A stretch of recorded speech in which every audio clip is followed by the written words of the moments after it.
Bonjour et bienvenue sur cette nouvelle vidéo. Nous allons parler de la logique comptable. On parlera du compte, on parlera de débit, de crédit, des types de comptes qui existent. On parlera également de parties doubles. Pour commencer, on va dire qu'un compte, c'est quoi?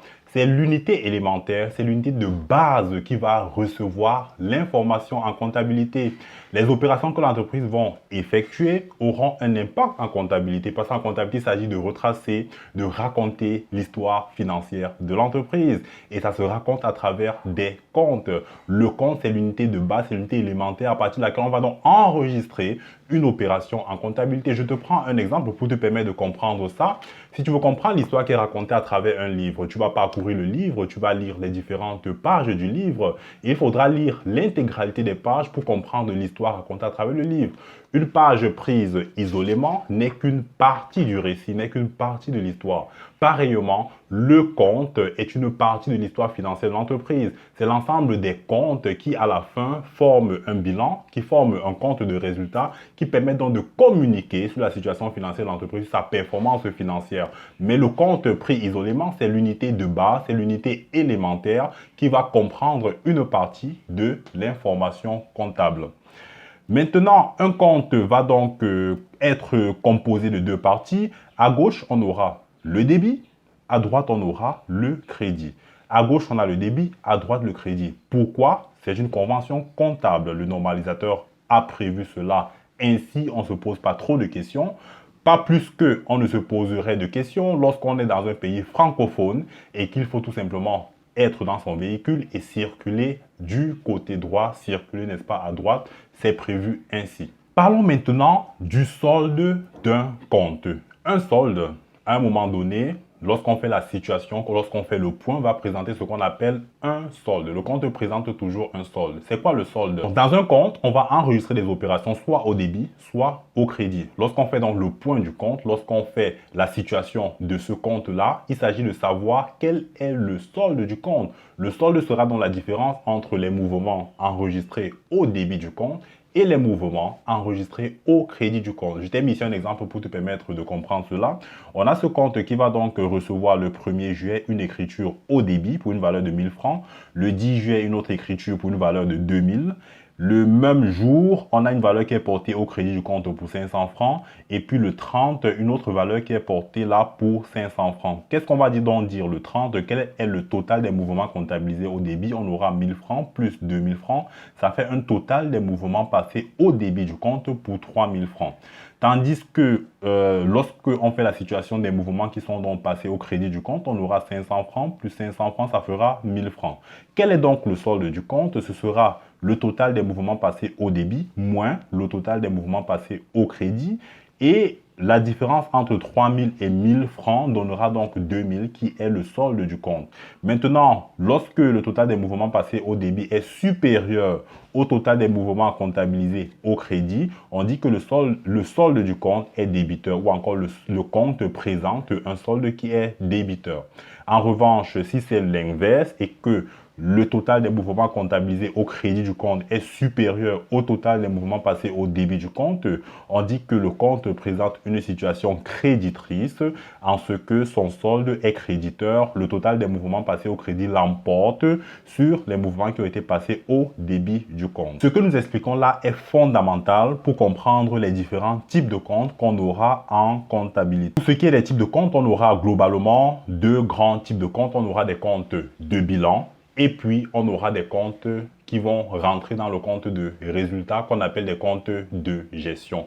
Lorsqu'on dit compte de bilan, ça signifie tout simplement que les différents soldes de ces comptes-là vont se retrouver représentés, reproduits, synthétisés dans l'état qu'on appelle le bilan. D'ailleurs, pour comprendre les états comptables, il y a une vidéo qui a été faite précédemment à ce sujet. Tu peux cliquer juste dans le lien qui s'affiche là pour avoir accès à cette vidéo et comprendre clairement qu'est-ce qu'on appelle un bilan, qu'est-ce qu'on appelle un compte de résultat. Donc, on a deux grands types de comptes, les comptes de bilan qui vont donc se retrouver synthétisés au bilan et les comptes de gestion qui vont se retrouver synthétisés dans le compte de résultat.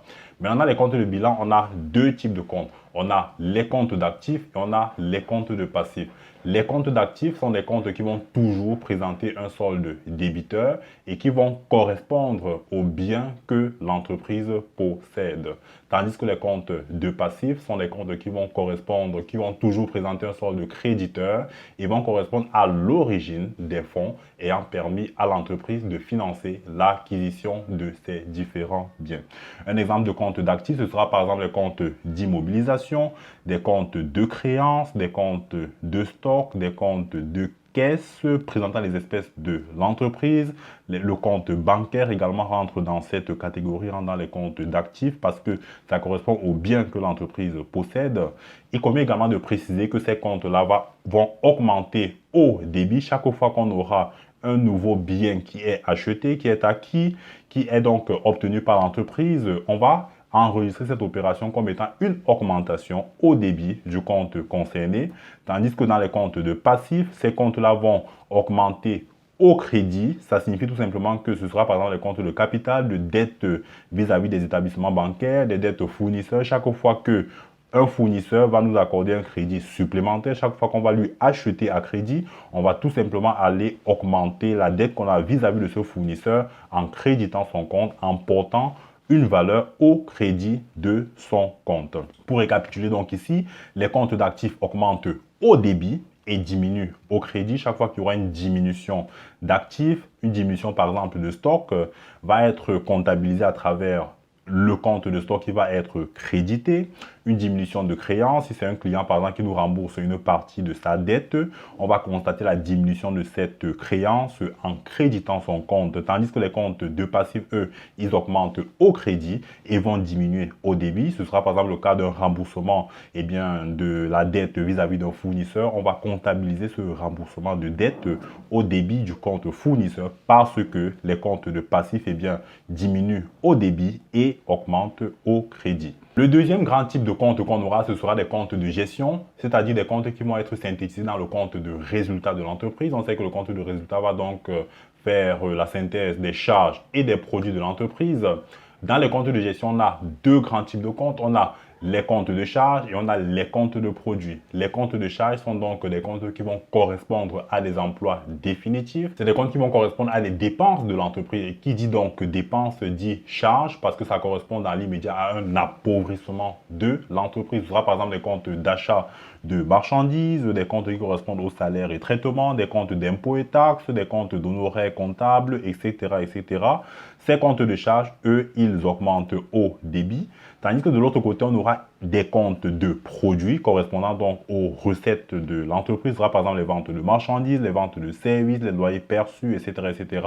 Ces comptes, quant à eux, ils augmentent au crédit. Ce qui signifie que chaque fois qu'on va vendre des marchandises, chaque fois qu'on va vendre aux clients, il s'agira de constater une augmentation du chiffre d'affaires et par conséquent, on va créditer un compte de produit pour exprimer le fait que le chiffre d'affaires de l'entreprise a augmenté. Vous avez très certainement déjà entendu parler de partie double. La partie double signifie quoi? Chaque fois qu'on va passer une écriture, cette écriture devra toujours être équilibrée.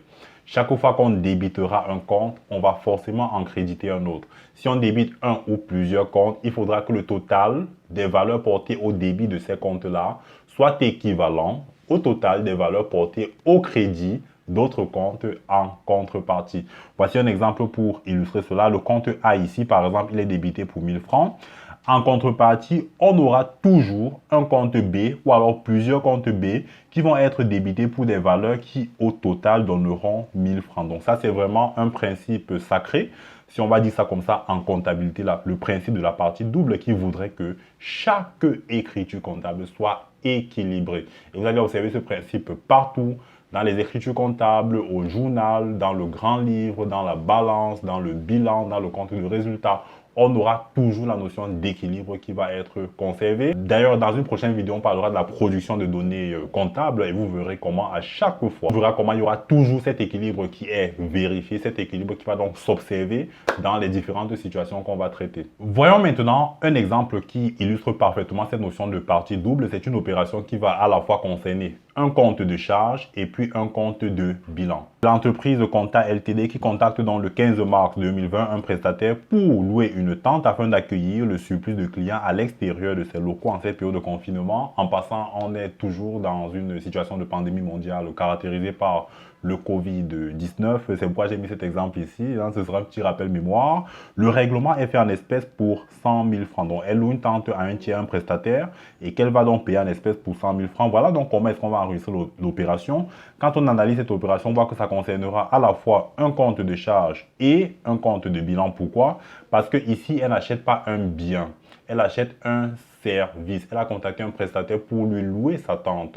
Au terme de la période contractuelle prévue donc pour ce service-là, le prestataire va récupérer sa tente et l'entreprise n'aura aucun bien concret au sein de son patrimoine.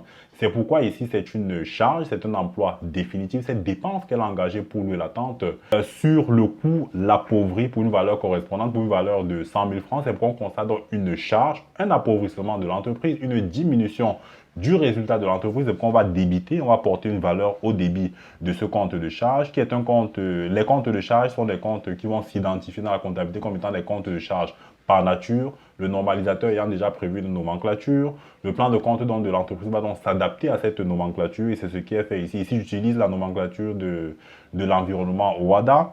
Donc, le compte de charge va être débité ici pour une valeur de 100 000 francs. Et puis, en contrepartie, on a un compte de bilan. On a dit les comptes de charge, eux, ils augmentent où? Ils augmentent au débit, ils augmentent du côté gauche. Et comme ici, on a une charge supplémentaire, c'est pourquoi nous débitons ce compte. En contrepartie, on a un compte de bilan qui est le compte caisse qui renvoie ici aux espèces de l'entreprise, les espèces qui sont dans les caisses de l'entreprise.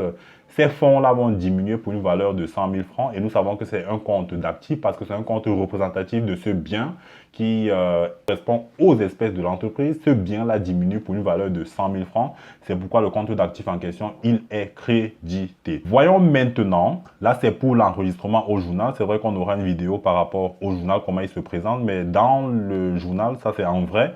Le compte de charge va donc être débité ici pour 100 000 francs et puis le compte de caisse va être crédité pour 100 000 francs.